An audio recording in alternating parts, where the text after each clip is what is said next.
carries the breeze. Its contents will finally dissolve in the sea. Anyway, it is only a shadowy form, but the power of wisdom cannot be outworn.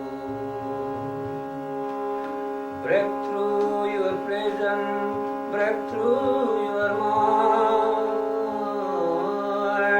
break through your suffering, and leave them behind. Life is a teacher, and awareness knows best.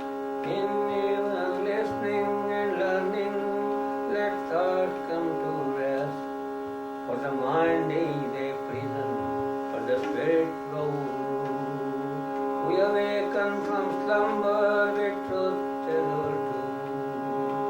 Lay down your worry, lay down your pain, lay down your heartache.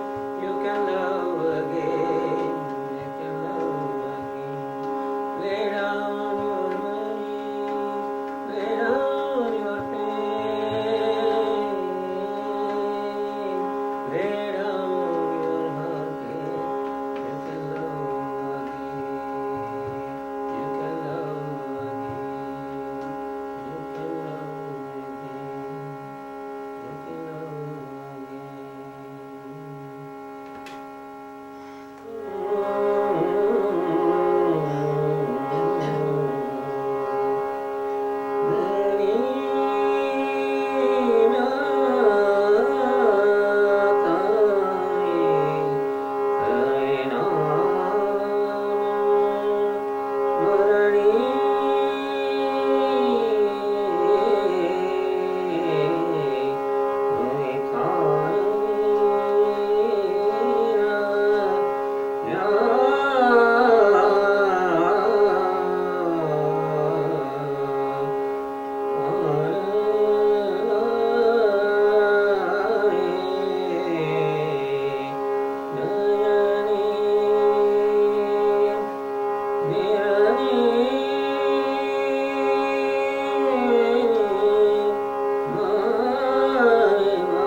Kenny Rogers has written a nice song on this tune.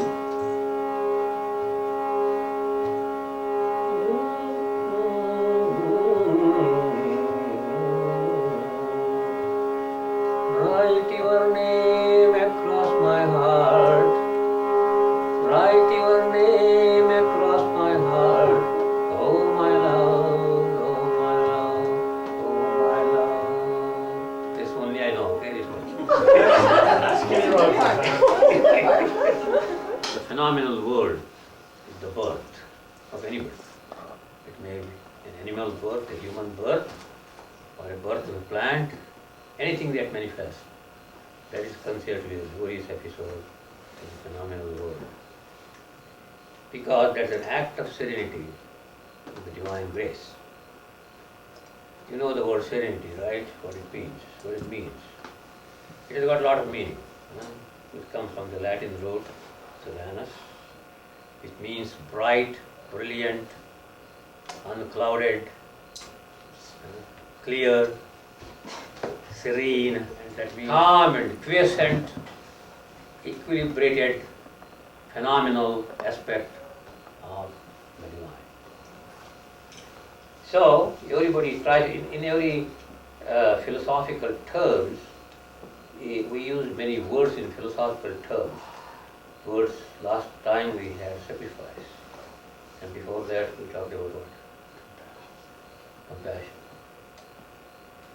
And then sacrifice, then comes serenity, and then comes simplicity.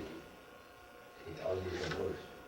They are very positive words that will lead a human being to nearer to the goal, not the goal of the mundane goal, but the goal permanent, which is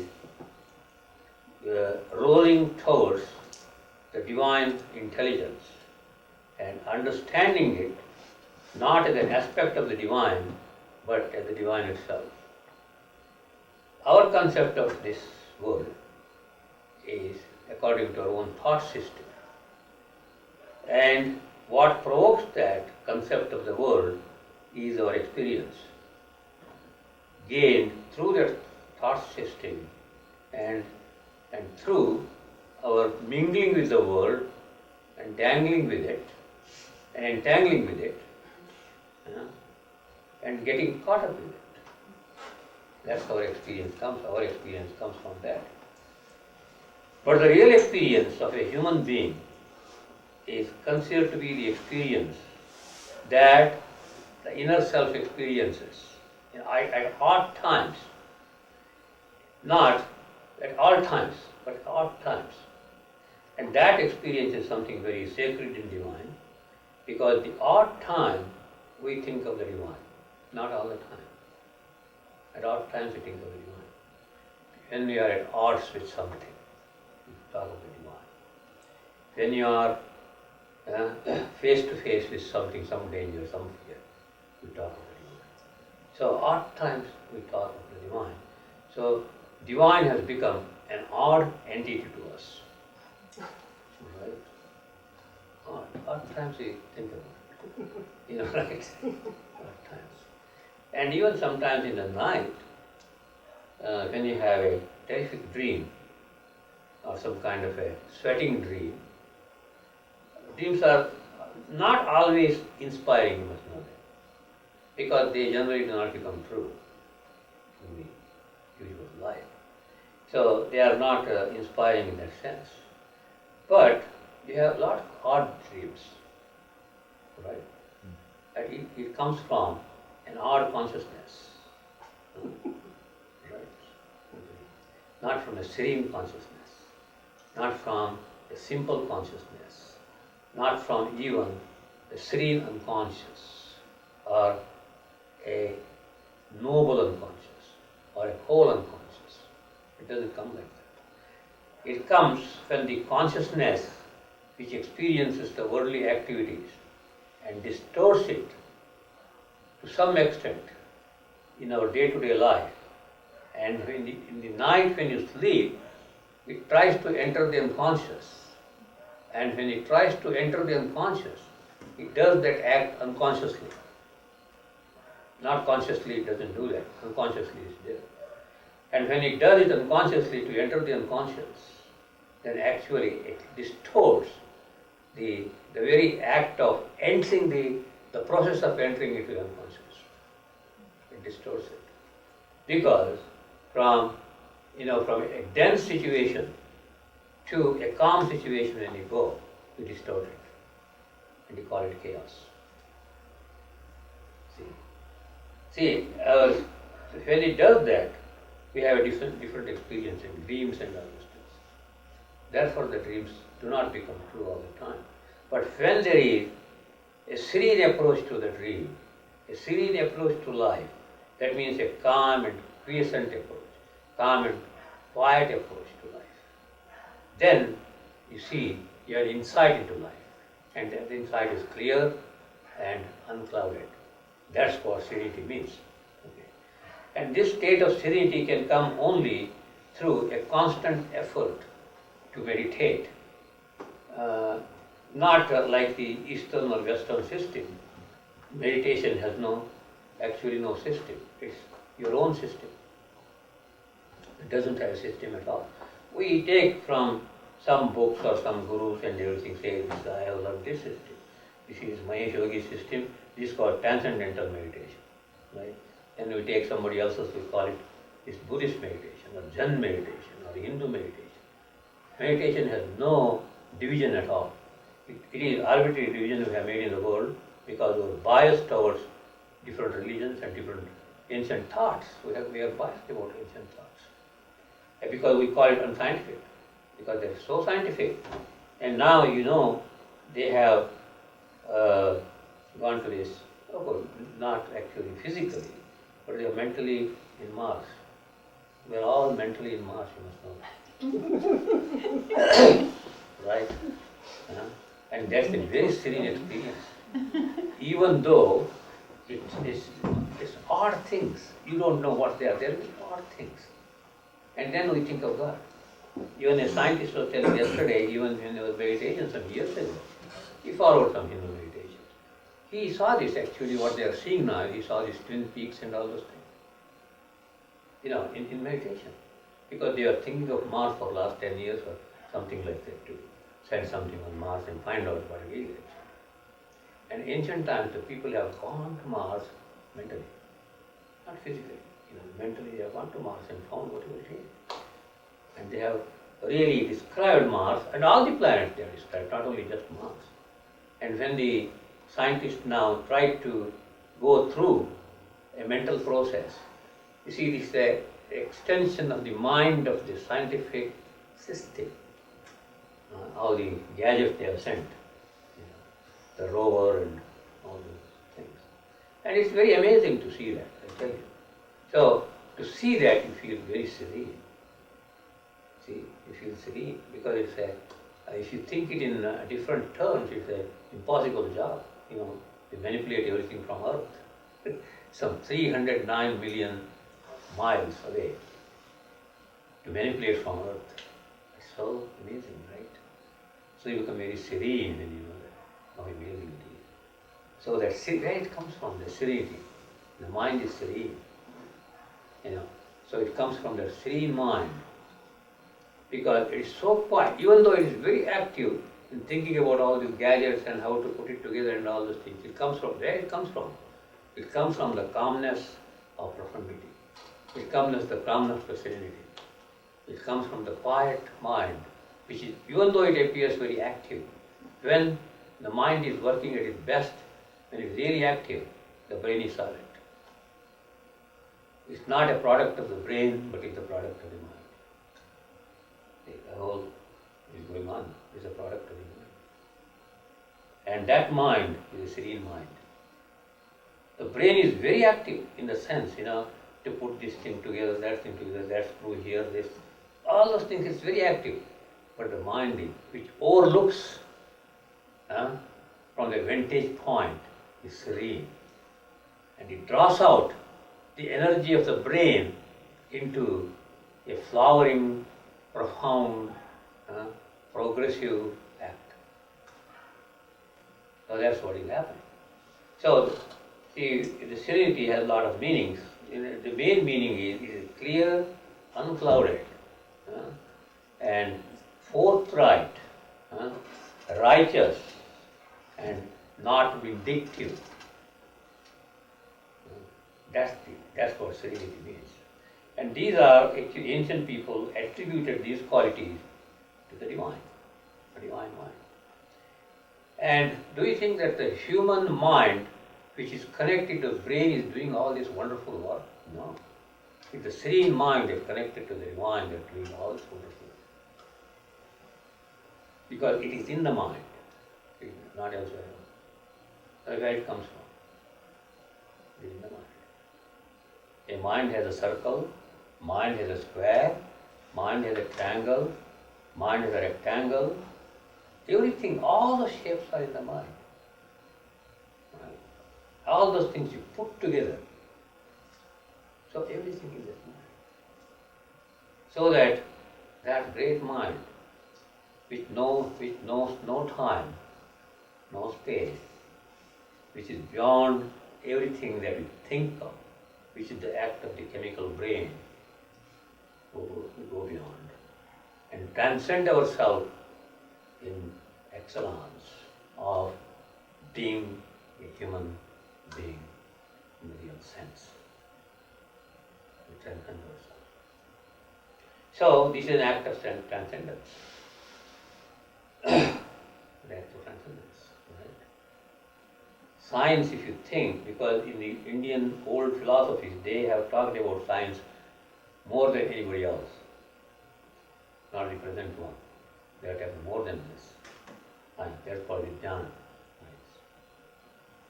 Now knowledge, what the knowledge you have of this world is what you get from our senses, from the external. This knowledge, what you say, is external to us actually. We don't have any internal knowledge at all. See? Because internally we have fear of that knowledge. And externally we like that. There's a lot of information that comes from outside. We like it, we are attracted to it, and we are obsessed by it. And this knowledge we get from outside phenomena. And we call it knowledge. See? But internally we have more knowledge akin to wisdom, knowledge which will lead to it, knowledge which will know everything that is to be known, knowledge which can make us one and united within ourselves, a knowledge that makes us one with everything, knowledge that makes us not to separate, not to divide, not to make arbitrary divisions, not to go to negative thought processes, not to dwell on immoral propensities. That's what the knowledge, inner knowledge is. And when once become accustomed to it, we enjoy it. If you don't become accustomed to it, we fear it. We're afraid of it. And that fear makes us vulnerable to the enticement of the senses. And that vulnerability leads us to mortality. Make us more mortals. Instead of leading to see this inner knowledge, the inner sense of sensational knowledge. Inside knowledge is very sensational, I tell you. The knowledge that you have is sensational. And the knowledge which you come from outside becomes boring. One day you may have a great enthusiasm to have that knowledge. Next day you are bored about it. It's the same thing.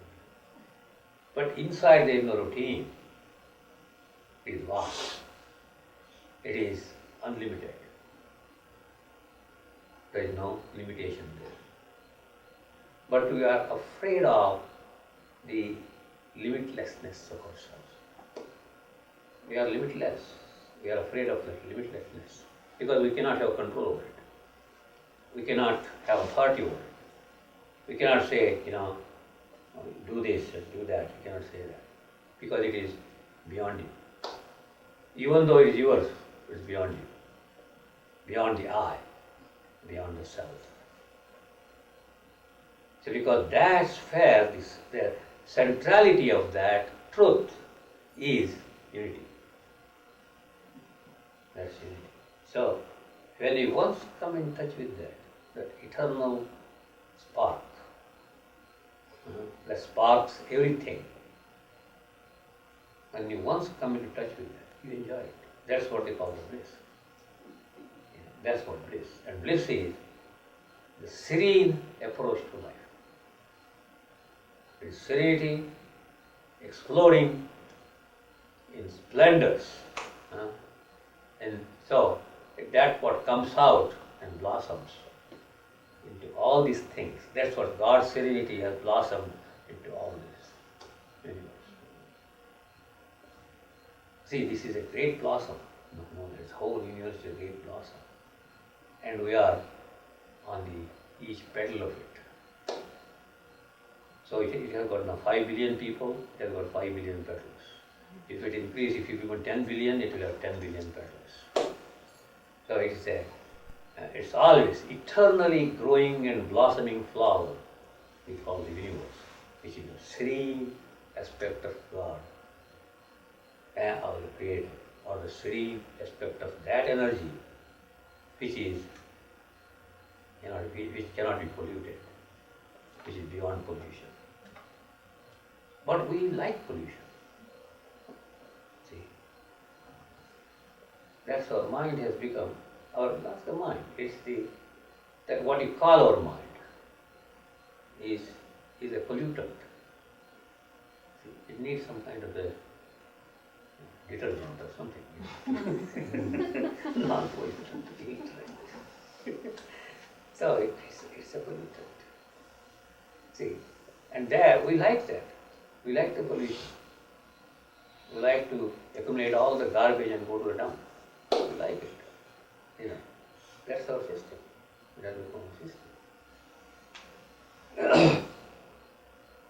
So this eternal knowledge, it is real knowledge, not the which comes from the outside, but is inside. And we have that abundance of it. As we have the abundant cells in the brain, we have abundance knowledge inside.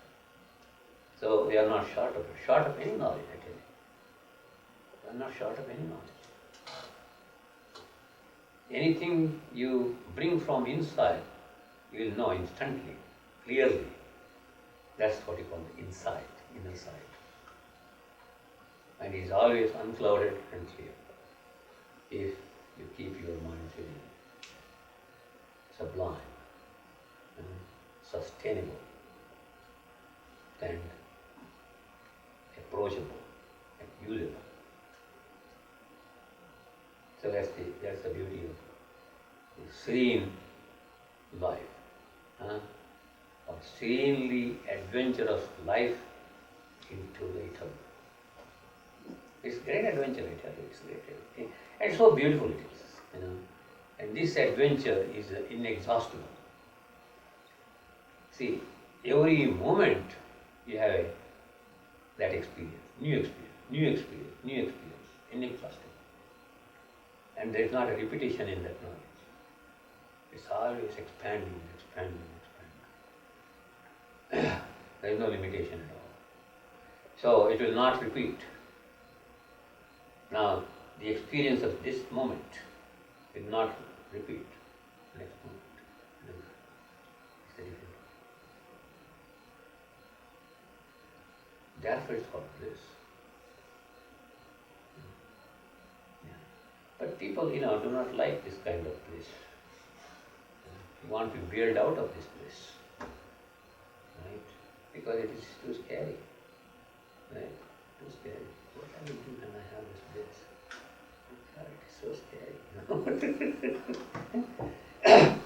I lose my tiny bit of freedom, which I call freedom. I lose it. I can't drink a cup of coffee if I have this, because it doesn't care for a cup of coffee. You will have something more than that, which you never experience. It's a question of experience. Because we don't experience that kind of bliss, that kind of,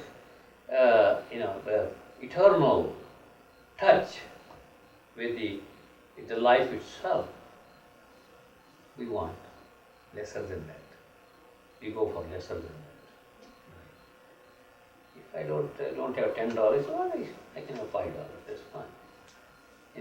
We go for lesser than that, lesser, and we stoop to very, very, very pitiable objects. We stoop to them, pick them up, and wonder at it as though it's my wealth. This pitiable object becomes my wealth. You leave the greatest wealth which you have inside and go for these pitiable, petty things because you don't have the serenity. The mind is not serene. When your mind becomes serene, that is a serenade that sings the joyful heart that ever lives in love and loves everything. It serenades the whole world. My glory lies not in this obtaining these petty things or thinking about these worldly objects, but in knowing myself, knowing my own knowledge. Knowing my own knowledge, see, that's what it is. Knowing my own knowledge and becoming one with it, which is divine grace, joins the human yearning and makes it one compact disc. Okay, a compact disc. You can have hundreds of songs on that. Okay, but you don't have an instrument to play except you are the instrument. You don't have any kind of instrument to play there. You don't have that CD. You don't have CDs. See, right? Yeah. You don't have any CD player.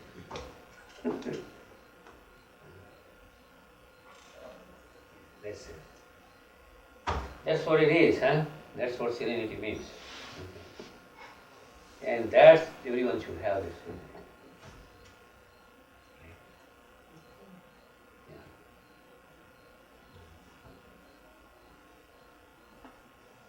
So that's what like one poet said. I dwell in my mind which is serene, and I talk to God in that serenity, and I rest in God in that serenity. In serenity, what I am. So try to be serene, okay? It's not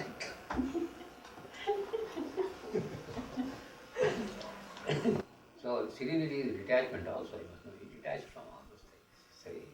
Become serene. Yeah. Then you don't think about it. Yeah. Yeah.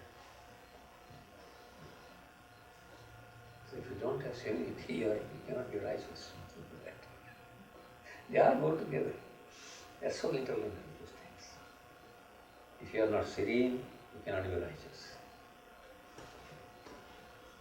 And we can talk, we can use the word. See, I can say I am righteous. If I don't have serenity, I cannot be righteous at all. And when you have serenity, don't talk about righteousness. You are righteous altogether.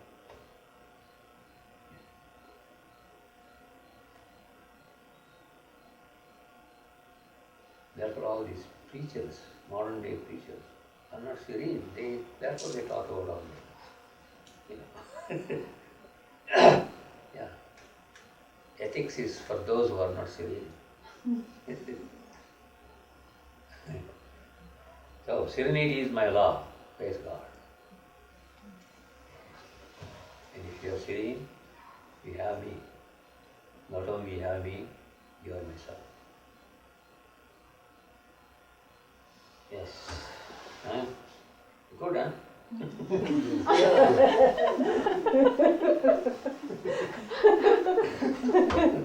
See, when you are serene, you are beyond all these things. Beyond time and space. Psychologically, I mean, you cannot be beyond in that sense. But psychologically, you are beyond all these things. That's why you have an unattached attitude.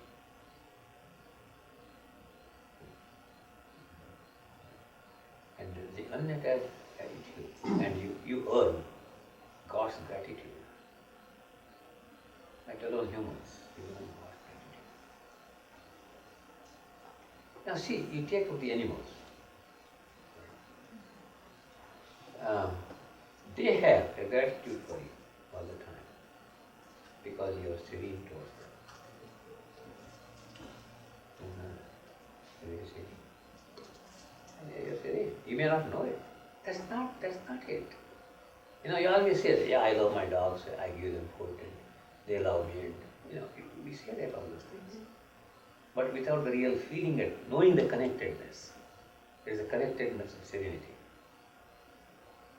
They are serene and you are serene. Yeah. So that's a wonderful gift to know. around completely. So they all go together. Serenity is simplicity, absence of vanity. Serenity, you don't have vanity. If you have simplicity, everything comes. And you don't learn it in any university. No university will teach you all those things. Fortitude. Serenity is fortitude. That must be the forte of all people. Serenity is fortitude. It is a forthright attitude. Okay. Right? You fortify yourself with dignity. That's what serenity is. Dignity, divinity, and delicacy. Delicacy. Oh.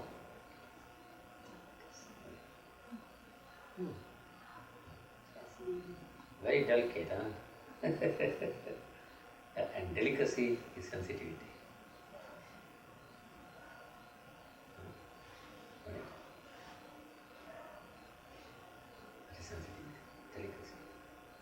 It's not a kind of softness or, like a cotton or anything. It's not that delicacy that has been there. Delicacy is, it satisfied all the senses and transcended.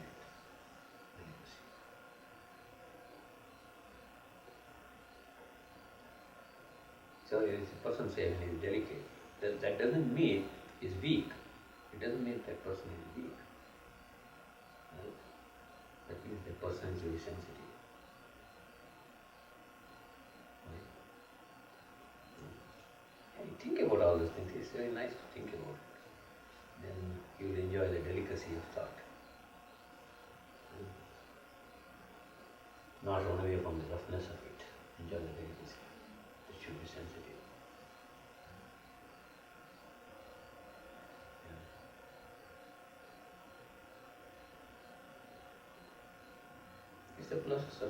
It is a process of flowering.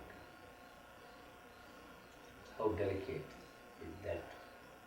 The stem, when it starts flowering, the bud, you see all those very beautiful petals and all those things, so delicate. Right?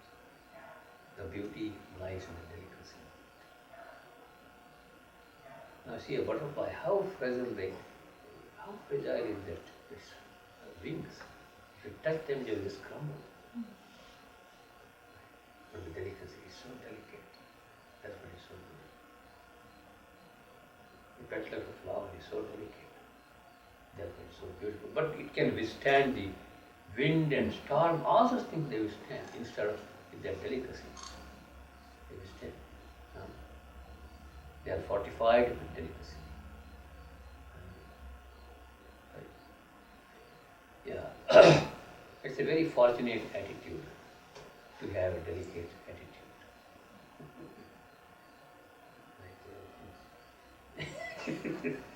But delicacy, strength. And you just remember this, what I said about serenity. So many things connected to it. Endurance, the quality of endurance. If you are delicate, you can endure. It comes out. Because it is transparency. It is very transparent.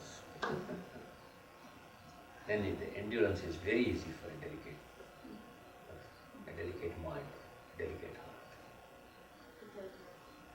It's inspired serenity. Right? And if you have one more thing I tell you, if you have serenity, you're always relaxed.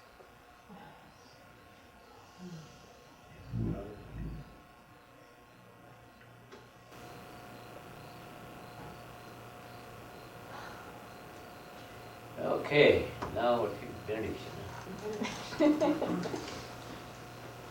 Benediction. It's a different diction.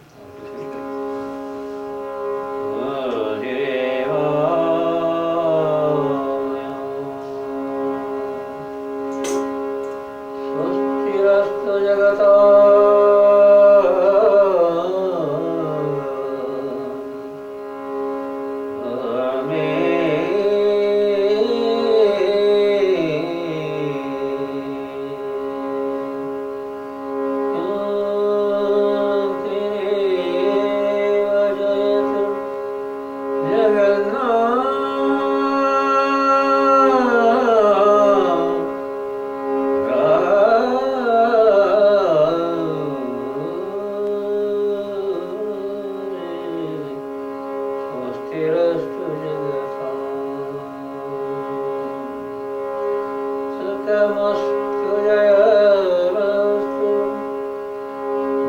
here